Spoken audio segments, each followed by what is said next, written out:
देखो types of work, इसमें बता दिया था positive work,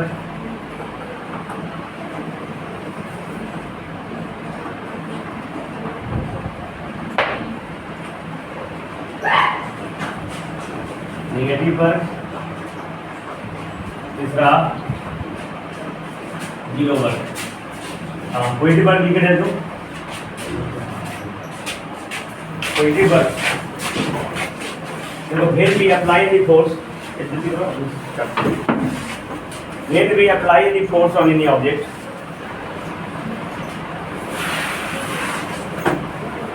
when we apply any force on any object, when we apply any force on any object, and the object displays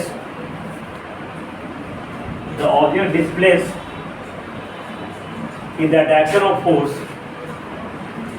object displays in the direction of force, object displays in the direction of force, then the work is positive. Then the work is positive. When we apply any force on any object, when we apply any force on any object and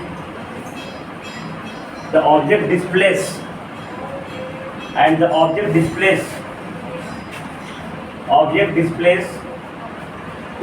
of force,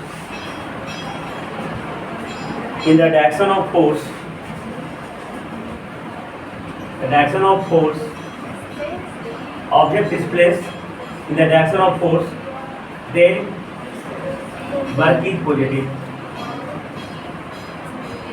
work is positive. मैंने अगर हम किसी वस्तु पे बल लगाए और जिधर बल लगाए उधर डिस्प्लेसमेंट हुआ तो वर्क क्या हो जाएगा? पॉजिटिव। ठीक है, और लिख लो एक स्टार मार करके, wet theta, wet angle, theta लिखो, wet angle, wet angle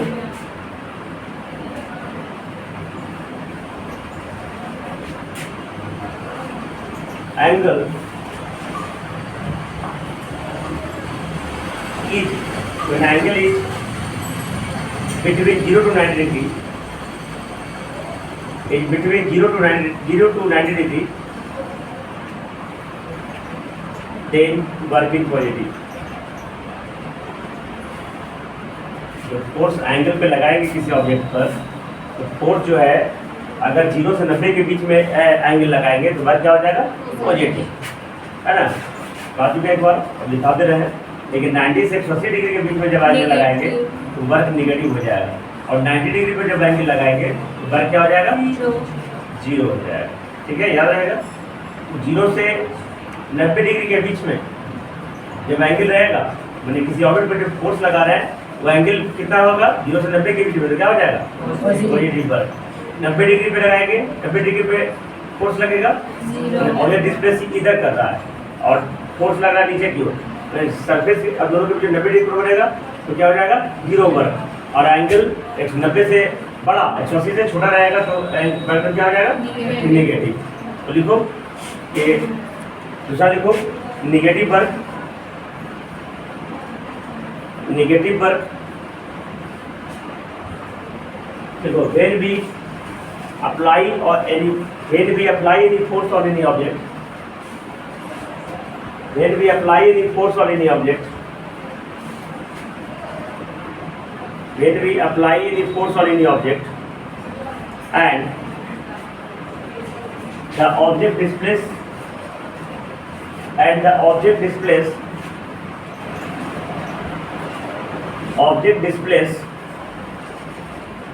the opposite direction of force, object displays in the opposite direction of force, object displays in the opposite direction of force, then work is negative.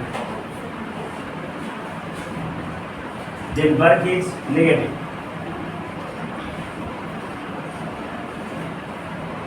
Negative. So start work लिखो. When theta lies between theta नहीं, angle लिखो। Theta तो angle को theta से जोड़ करते हैं। When angle lies between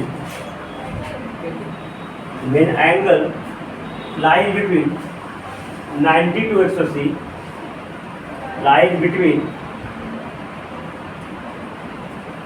90 degree to 180 degree, 180, then working degree, है ना। अगले पर 0 पर, इधर 0 पर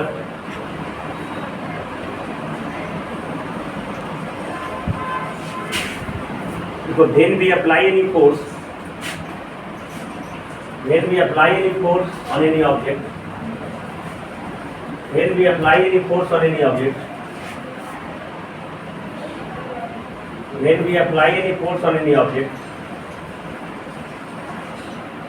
and that object does not displace,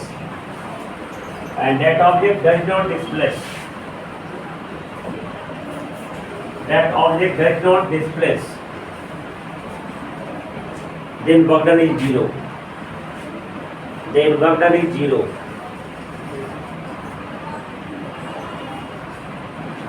It's zero. ऐसा लगे तो फिर angle is 90 degree. When angle is 90 degree, then work done is also zero.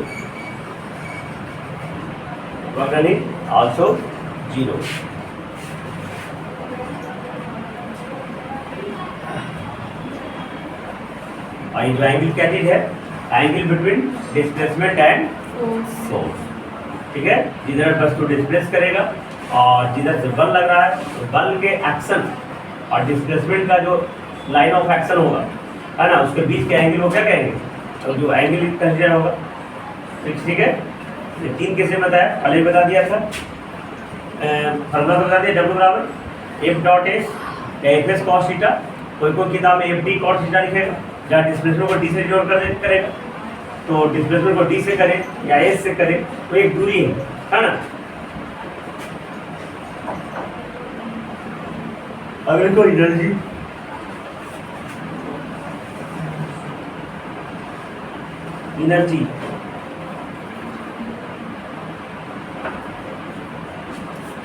देखो, the capacity to do work, कार्य करने की क्षमता को ऊर्जा करते हैं, है ना। जैसे कि इसको बैग है, बैग उठाना है, कार्य है, तुम्हारे पास ऊर्जा है तो इसको उठा पाएंगे, ठीक है। तो हमारे पास क्षमता है, तो कार्य करने की क्षमता ऊर्जा कहा जाता है, ठीक है। ऊर्जा का मेजरमेंट क्या है? किसी को कार्य करने की अगर क्षमता तुम्हारे पास है तो उतना ऊर्जा तुम्हारे पास में है। इसको दूसरे बात में समझ सकते हो, जैसे ये बैग उठाना है, हम तो उठा लिए, ताकि मेरे पास उतना ऊर्जा है, उतना कैपेसिटी है। छोटा बच्चा उठाने कहेंगे, शायद नहीं उठा पाए, ताकि उसके पास वो ऊर्जा, वो कैपेसिटी नहीं है, ठीक है। तो कोई भी कार्य करने की क्षमता को क्या कहेंगे? ऊर्जा। माने अगर कार्य करने की क्षमता है तो तुम्हारे पास वो काम करने के लिए ऊर्जा तुम्हारे अंदर भरा हुआ है, ठीक है। और अगर तुम्हारे अंदर उतना ऊर्जा नहीं है तो कार्य को तुम नहीं कर पाओगे। तो एनर्जी किस में मापते हैं? कार्य करने की क्षमता को क्या कहते हैं? ऊर्जा कहते हैं। The capacity to do work, capacity में क्षमता, ठीक है, लिखा। देखो, द कैपेसिटी CAPACITY, है ना, कैपेसिटी टू डू वर्क, क्षमता, टू डू मैंने करने की, है ना, वर्क मैंने कार्य की क्षमता को क्या कहते हैं? एनर्जी कहते हैं। अब तुमको ये तो तुमको परिभाषा हो गया ना, लेकिन अकॉर्डिंग टू फिजिक्स वर्क और एनर्जी दोनों similar type of physical quantity है ना। क्या है? सेम नहीं है, दोनों अलग अलग है दोनों। लेकिन अगर फिजिकल क्वांटिटी के तौर पर देखें तो दोनों क्या है?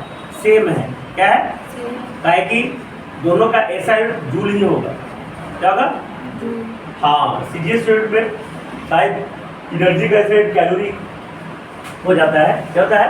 कैलोरी। लेकिन ऐसा यूनिट में एनर्जी का रिजल्ट क्या होगा? जूल ही होगा।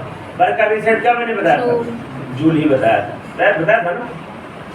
तो आगे स्टार्ट में लिखा देखो work and energy, work and energy, work and energy are similar type of physical quantities, similar type of physical quantity, work and energy और सेम नहीं कर सकते, सिमिलर टाइप फिजिकल क्वांटिटी, ठीक है। कहे कि अगर हम किसी में जो कार्य करेंगे, है ना, जो भी कोई कार्य करेंगे वो उसमें एनर्जी के रूप में स्टोर हो जाएगा। आगे जाकर पढ़ोगे कंजर्वेशन ऑफ एनर्जी, ऊर्जा कभी खत्म नहीं होती है। तुमको लगेगा कि हम ऊर्जा खत्म कर दे रहे हैं, है ना, जैसे मेरे पास ताकत है हम खत्म कर दे रहे हैं, तो खत्म नहीं होता है। जैसे तुम्हारे पास मोमबत्ती है ना, मोमबत्ती है ना, तो मोमबत्ती के पास ऊर्जा है, कौन सा ऊर्जा है? एनर्जी है।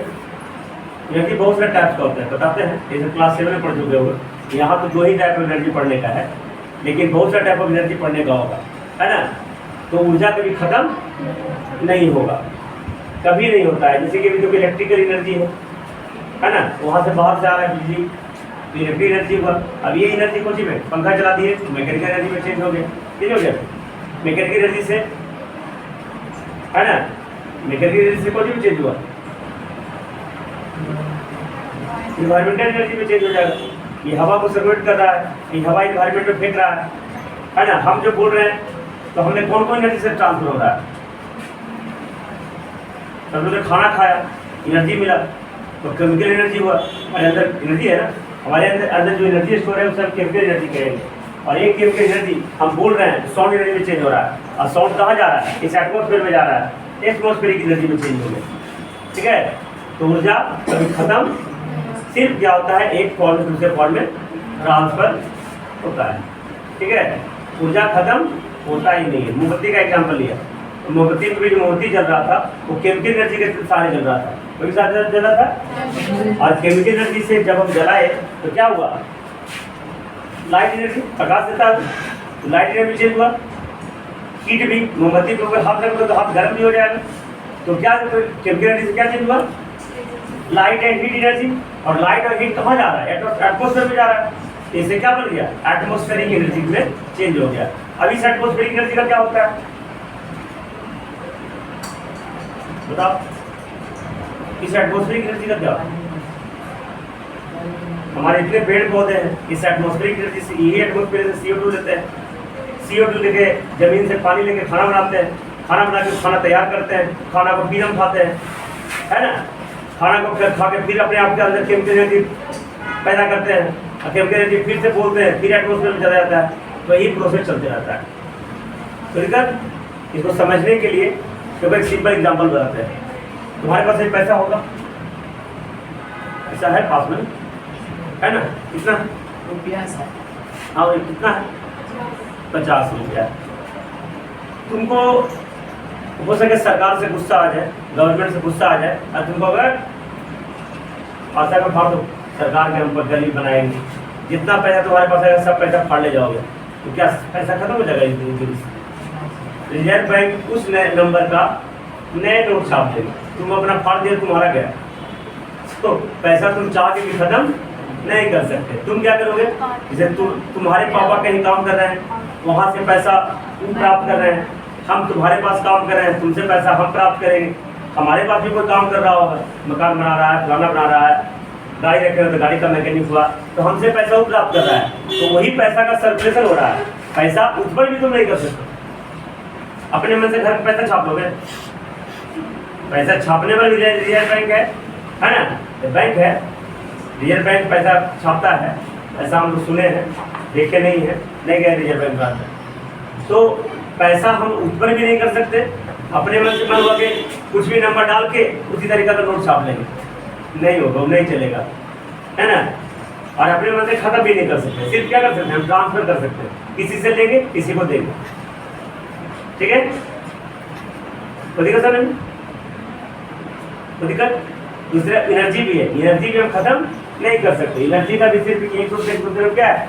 ट्रांसफर होता है। तो एनर्जी और वर्क, है ना, क्या है? एक प्रकार का similar type of physical quantity है। दोनों का ऐसा क्या होगा? जूल होगा। लेकिन वर्क का ऐसे अलग बताया था ना, लेकिन इसका सीधे से कैलोरी हो जाता है। क्या होता है? कुछ कुछ एक्सेप्शन इसमें भी है। और एक कैलोरी बराबर 4.18, जिसको इक्विवेलेंट करके 4.2 जूल लेते हैं। इसमें कैलोरी बड़ा हो जाता है, जूल छोटा हो जाता है। ठीक है, तो उम्मीद है समझ आओ। ऊर्जा the capacity to do work in energy. अब देखो, हम वेरियस टाइप ऑफ एनर्जी हम लोग जानते हैं, तो कौन कौन एनर्जी है तुमको एक बार हम बता देते हैं। सबसे पहले जैसे ये तुम्हारा एक बॉक्स है, डिब्बा कर सकते हो, डिब्बा है ना, डिब्बा को मैंने यहाँ से यहाँ उठाया, इसमें कौन सा एनर्जी लगाया?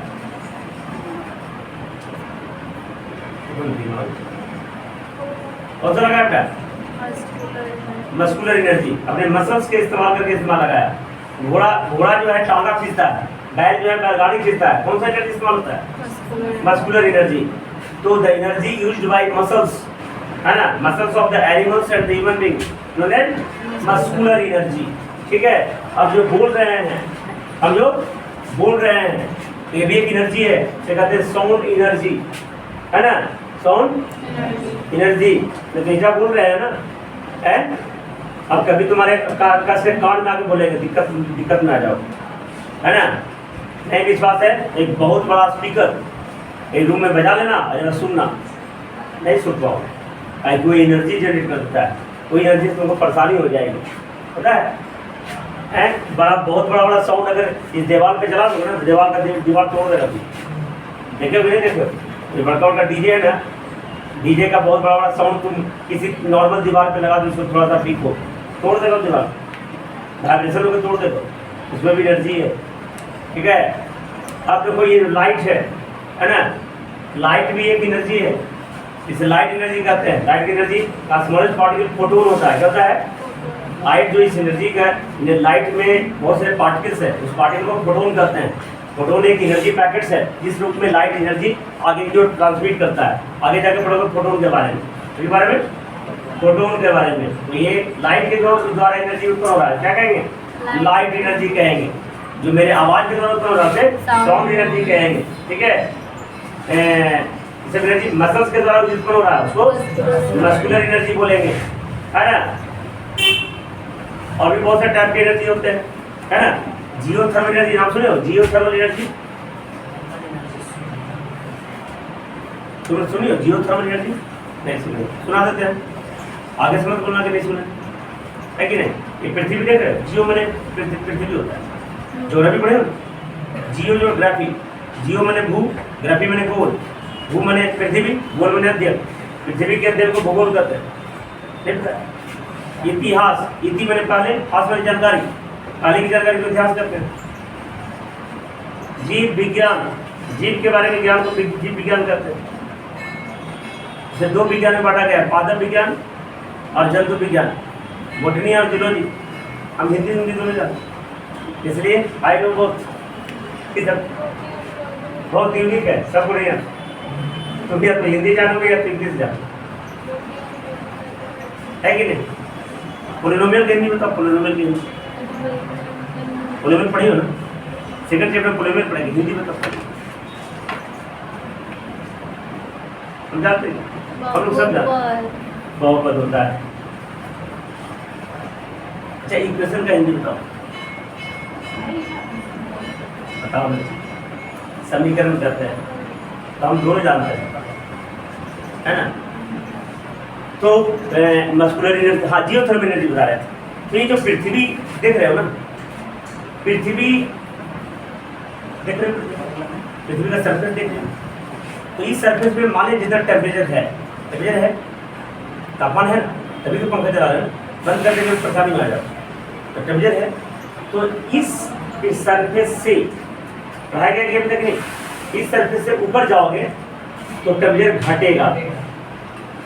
बच्चा में विश्वास नहीं होता था, क्यों पता है? सूर्य भगवान ऊपर ही है, फिर घटेगा कैसे? पानी का कुछ भी पड़ता है, लेकिन रियल में ऐसा होता है कि जैसे जैसे बड़ा हुआ तो मैं देखा नहीं, फोटो में देखा, क्या देखा कि हिमालय पर बर्फ जमा हुआ है, तो फिर देखा कि अरे ये तो ऊपर ही है, ऊपर ठंडा है तब तो बर्फ जमा हुआ है ना, तब विश्वास हुआ कि जब ठीक है, तो कितना 162 मीटर ऊपर जाओगे ना तो 1 डिग्री टेम्परेचर घटेगा। कितना? तो अगर हमारा जो घर देख रहे हो, ये देख रहे हो रूम 10 फीट का होता है और 1 मीटर मतलब 3 फीट। 1 मीटर मतलब मैंने इसका जो ऊंचाई है 3 मीटर है। कितना मीटर? 162 में 3 से भागा लगाओ, मिला जुला के 53 आएगा, 54 आएगा, 54 आएगा। तो 54 महला घर बना दोगे ना, तुम्हारा 1 डिग्री टेम्परेचर पहला महला से कम जाएगा। बनाना 54 महला 158 54 108 महला बना दोगे 2 डिग्री टेम्परेचर घट जाएगा। तो यहाँ एसी की जरूरत पड़ेगी, उस पे एसी की जरूरत एक 2 डिग्री का तुम्हारा फासला होता है। ठीक है, तो इसी का जस्ट अपोजिट भी होता है। जमीन से अगर नीचे जाओगे 162 मीटर डिग्री टेम्परेचर बढ़ेगा। क्या होगा? इस तरफ नीचे जाओगे तो बढ़ेगा। तुम्हें तो समझ में आ रहा है मैं क्या समझाने की कोशिश कर रहा हूँ। तो जमीन के अंदर बहुत गर्मी है, जमीन के अंदर भी बहुत गर्मी है, किसी के शरीर के अंदर भी बहुत गर्मी है, लेकिन यहाँ जमीन के अंदर बहुत गर्मी है। ठीक है, तो ये जमीन के अंदर जो कहीं कहीं एरिया में बहुत ज़्यादा गर्मी है। ठीक है, तो तुमको पता होगा कि पृथ्वी के अंदर पानी भी है, अंडरग्राउंड वाटर। इसका विश्वास करने के लिए देखो तुम्हारे स्कूल में चापाकल करवा दिए, समरसेबुल करवा दिए हैं, ताकि तुम जान सको कि पृथ्वी के अंदर पानी है। उस पानी को हम समरसेबुल के साथ ऊपर लाते हैं, पता है ना? देख शक है पृथ्वी के अंदर पानी? ठीक, सको विश्वास हो गया। तो अंदर गर्मी भी है, तो कहीं कहीं बहुत ज़्यादा गर्म होता है, तो उस एरिया से अगर पानी गुजरती है ना तो डायरेक्टली वेपर में चेंज हो जाती है। क्या चेंज हो जाती है? वेपर में। और जैसे वेपर में चेंज हो जाती है ना, तो ये जो गर्मी के कारण जो वाटर वेपर में चेंज हो गया, इसे क्या कहेंगे? Geothermal energy. समझ में आया? अब ये इंडिया में नहीं है, इसका इतना ज़्यादा गर्मी इंडिया में नहीं है, ऑस्ट्रेलिया में बहुत सारा है। तो ऑस्ट्रेलिया में अब जहाँ पता चल जाता है कैसा एनर्जी है, तो वहाँ अति होल करके पाइप लगाया जाता है और पाइप से वाष्प निकाला वेपर, यानी वेपर चेंज करता था ना, तो पाइप से वेपर आता है और ऊपर टरबाइन लगा रहता है, इससे इलेक्ट्रिसिटी बनती है। इस इलेक्ट्रिसिटी का उपयोग हम वेरियस कामों में समझे। जियोथर्मल एनर्जी कहते हैं। जियोथर्मल हर जगह नहीं है, अगर हर जगह होता तो बिजली इतनी महंगी नहीं होती है ना। यहाँ जो बिजली उत्पन्न हो रहा है थर्मल एनर्जी के कारण हो रहा है। और यदि थर्मल पावर स्टेशन यहाँ कोयला जलाते हैं, क्या जलाते हैं? कोयला जला के पानी गर्म करते हैं, पानी गर्म करके वाष्प बनाते हैं, वाष्प बना के बाकी सिस्टम हुई टरबाइन, उस वाष्प को इतना पतला मुंह से गुजारा जाता है। अभी जब तुम आ रही रास्ते में आ रही हो ना, तो बीच में एक पेट्रोल पंप मिलता होगा, क्या होगा ना, तो पेट्रोल पंप के पैदल आती है, गाड़ी से आती है, तो गाड़ी के शीशा तो है वो गाड़ी, स्कूल गाड़ी में जैसे शीशा नहीं होती है, हर एक रड रहता है, तो खैर शीशा से दिखेगा, तो देखना देखी पट्टी कुछ गाड़ी में धोते रहता है, बेटा उसको कोई काम नहीं रहता है, कोई गाड़ी नहीं रहेगा ना, तो झूठ के चला के मुझे अपने से साबुत करते रहेगा, देखा बिना मतलब पानी की बर्बादी। तो कभी कभी हमको लगता है कि बोले कि पानी की झूठ कर बर्बादी क्यों कर रहे हैं। वो पानी पता है, वो पानी महाराष्ट्र वालों को मिलता नहीं पीने के लिए, दिल्ली वाला को नहीं मिलता पानी, और झूठ मूठ के अरे गाड़ी आया धोने के लिए तो धो, लेकिन नहीं है तो झूठ मूठ के खाली पानी खा रहे हैं, दिखाते हो कि हम धोने वाले हैं, प्रचार करते हो, गलत वाली बात है। तो क्या बोल रहे थे? प्रेशर। हाँ प्रेशर। तो वो जो पाइप से जो गुजरता है उसमें जो उसका जो ओरिफिस होता है ना, नोजल बहुत छोटा होता है, इसलिए पानी बहुत तेजी प्रेशर से गुजरता है, तब गाड़ी में डुबा जाता है। तो इस प्रेशर में भी यही किया जाता है, वो स्टीम को बहुत पतला ओरिफिस से गुजारा जाता है, तो बहुत हाई प्रेशर में वो स्टीम निकलता है, और उस जहाँ पे निकलता है उसके मुंह पर एक टरबाइन लगा रहता है, टरबाइन एक फैन ब्लेड के जैसा होता है ना। अब उसे वो क्या होगा, टरबाइन घूमेगा, और टरबाइन घुमा तो जनरेटर देखो, जनरेटर तो जस्ट लाइक जनरेटर, ठीक है, तो घुमाया तो जनरेटर इलेक्ट्रिसिटी उत्पन्न करेगा, तो जनरेटर खाली वहाँ नहीं रहता है, वहाँ रहता है अल्टरनेटर। प्रोसेस सब सेम रहता है, पढ़ा होगा अगला 10वां में मैग्नेटिक फील्ड और इलेक्ट्रिक करंट में, वो एसी करंट देता है और ये जनरेटर डीसी करंट देता है, बस यही फासला है। उसमें भी थोड़ा सा पूरा स्ट्रक्चर सेम होता है, सिर्फ रिंग का फर्क होता है। स्लिप रिंग लगा दोगे तो जनरेटर हो जाएगा, स्पीड रिंग लगा दोगे तो जनरेटर हो जाएगा। तो इस तरीका से बिजली उत्पन्न किया जाता है। तो थर्मल है और जियोथर्मल। एक ओशन थर्मल एनर्जी भी होता है, नाम सुने ओशन थर्मल एनर्जी?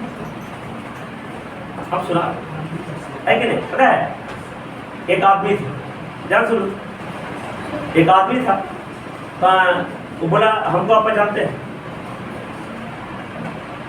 हमको आप पहचानते हैं, है ना, यानी हमको जानते हैं, कैसे बोला हमको जानते हैं, तो बोला नहीं तुमको नहीं जानते।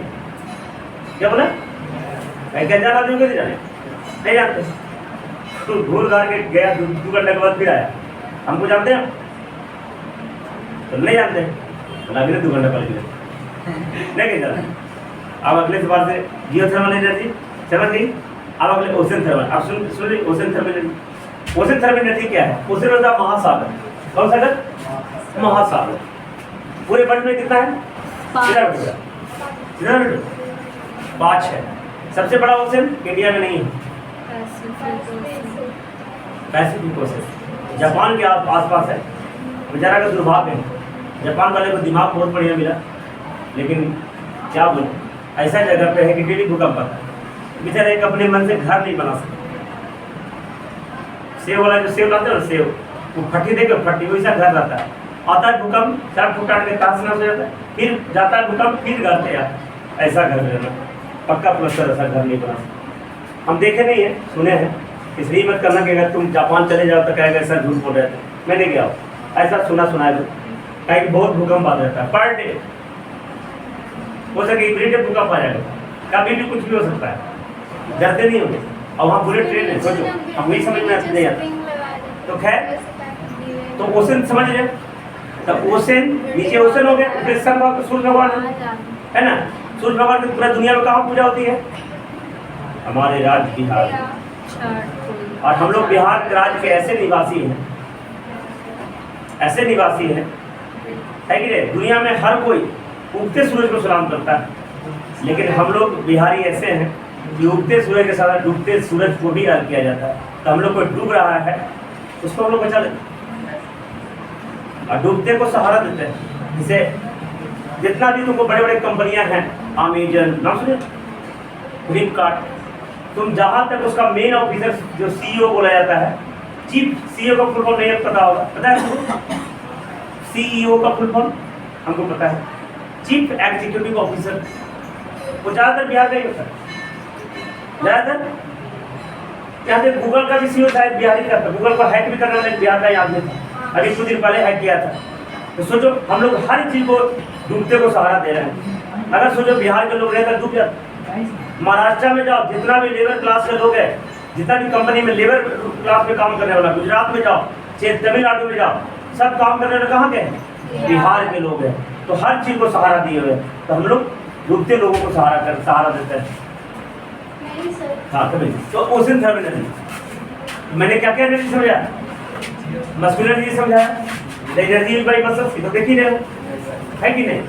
और क्या क्या एनर्जी बताया? साउंड एनर्जी बताया, लाइट एनर्जी बताया, हीट एनर्जी, हीट एनर्जी तो जान ही रहे हो, है ना। एटमॉस्फेरिक एनर्जी बताया, इसके बाद जियोथर्मल एनर्जी बताया, एक ओशन थर्मल एनर्जी 10वां में पढ़े के सोर्स ऑफ एनर्जी सुनो करती, सोर्स ऑफ एनर्जी पढ़ने का 10वां में, वही चीज करने को थोड़ा सा बता देते हैं, एक्चुअली 10 में है ना। ओशन थर्मल एनर्जी क्या है कि टॉप लेयर सूर्य से गर्म होगा, सूर्य के प्रकाश से क्या होगा, लेकिन बॉटम लेयर गर्म नहीं होता है। तो टॉप लेयर और बॉटम लेयर के बीच में टेम्परेचर डिफरेंस आ जाता है। क्या होता है? जिससे ऊपर वाला गर्म, नीचे वाला ठंडा होता है, उतना भी गर्म नहीं होता है, ठीक है। तो दोनों में मिला जुला के 20 डिग्री का डिफरेंस पैदा हो जाता है। तो दिक्कत गर्मी के दिनों में जब सूर्य, तब इसका इस्तेमाल हम लोग करते हैं ओशन थर्मल एनर्जी में। एक गैस इस्तेमाल करते हैं, गैस का नाम अमोनिया। क्या नाम है? ये गैस जो है बहुत जल्दी वेपराइज होता है कम टेम्परेचर पर। लिक्विड अमोनिया में डालेंगे और बहुत कम ही टेम्परेचर पर गर्म हो जाता है। तो ओशन में ऐसा पाइप फिटिंग रहता है, ठीक है, उसमें हम लिक्विड अमोनिया को डालेंगे तो 20 डिग्री टेम्परेचर के अंदर ही गर्म हो जाता है, और गर्म होकर वेपर में चेंज हो जाता है, और वेपर में चेंज होने के बाद वहाँ पे वो सेटिंग रहता है, वहाँ से टरबाइन जेट लगा रहता है, और टरबाइन को प्रेशर से घुमाता है गैस वाला से, और उससे इलेक्ट्रिसिटी उत्पन्न किया जाता है। तो ये कौन सी एनर्जी है? Ocean thermal energy. तो दिक्कत, तो अब ये सब जो एनर्जी है और भी कुछ अलग अलग एनर्जी, इलास्टिक एनर्जी होता है, नाम सुने हो? Elastic energy elastic potential energy जिसको बोला जाता है।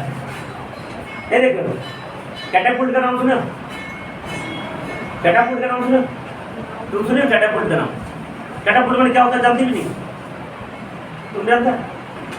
गुलेल का नाम सुना?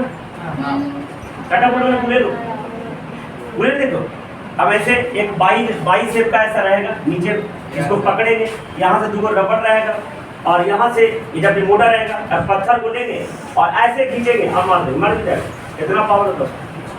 तो जो उसमें कहाँ से लग जाए उसको कहते हैं इलास्टिक पोटेंशियल एनर्जी। अच्छा उधरा तो छोड़ो, रबड़ देखो, रबड़ रबड़ देखो हैं, रबड़ को ऐसे करो, उसमें ये क्या नाम है, अरे टुकना टुकना, और टुकना ऐसे करो, बड़ी दूर टुकना चला जाएगा, इसे कहते हैं elastic potential energy.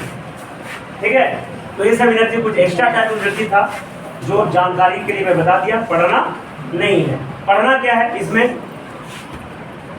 Kinetic energy और पोटेंशियल एनर्जी। देखो एनर्जी लिख दिया, देखो there are generally two types of energy.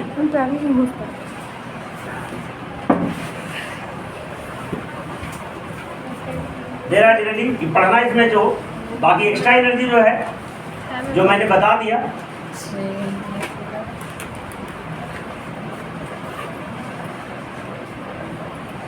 There are generally two types of energy. पहला लिखो काइनेटिक एनर्जी, काइनेटिक एनर्जी, दूसरा पोटेंशियल एनर्जी। काइनेटिक एनर्जी है, दूसरा पोटेंशियल एनर्जी। काइनेटिक एनर्जी लिख रहे हैं,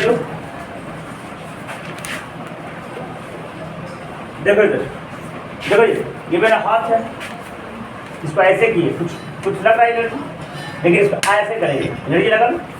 तो ये जो एनर्जी लगा, कोई वस्तु अगर मोशन में है तो मोशन के कारण जो एनर्जी उत्पन्न होगा उसे हम कहते हैं काइनेटिक, समझ में है ना। जैसे कि हमें ट्रक लगा हुआ है, ठीक है, और आराम से ट्रक में हम आ रहे हैं, कुछ नहीं होने वाला है, लेकिन ट्रक आ रही है 20 किलोमीटर पर के, और उसके बाद हम अखाड़े जाएंगे, अखाड़े लाइके दे रहेंगे, भगवान के पास मिलेंगे, नहीं करने वाले सब अभी रहना है ना। तो energy produce by any of it due to its motion, इन्होंने काइनेटिक एनर्जी, समझो बेटा, देखो काइनेटिक एनर्जी, देखो the energy produce by any object due to its motion, the energy produce by any object due to its motion is known as kinetic energy. The energy produced by any object due to its motion is known as kinetic energy.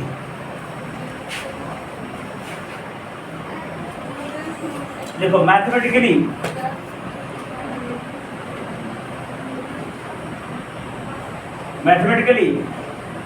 K dot E बराबर half mv square,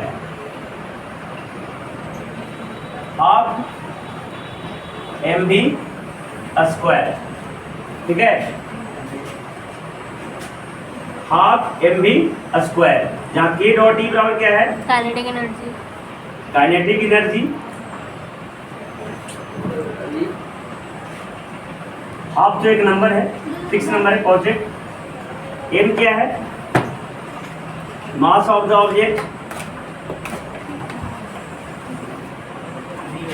और v क्या है, velocity of the object. अच्छा energy का जहां difference लिखा है वहां लिख लो, SI unit of energy is joule, energy का डिफरेंस लिखा था ना, तो लिख लो SI unit of energy is joule, हाँ, SI unit of energy is joule and CGS unit of energy is calorie। और ये भी लिखना, एक कैलोरी बराबर 4.18 या 4.2 जूल।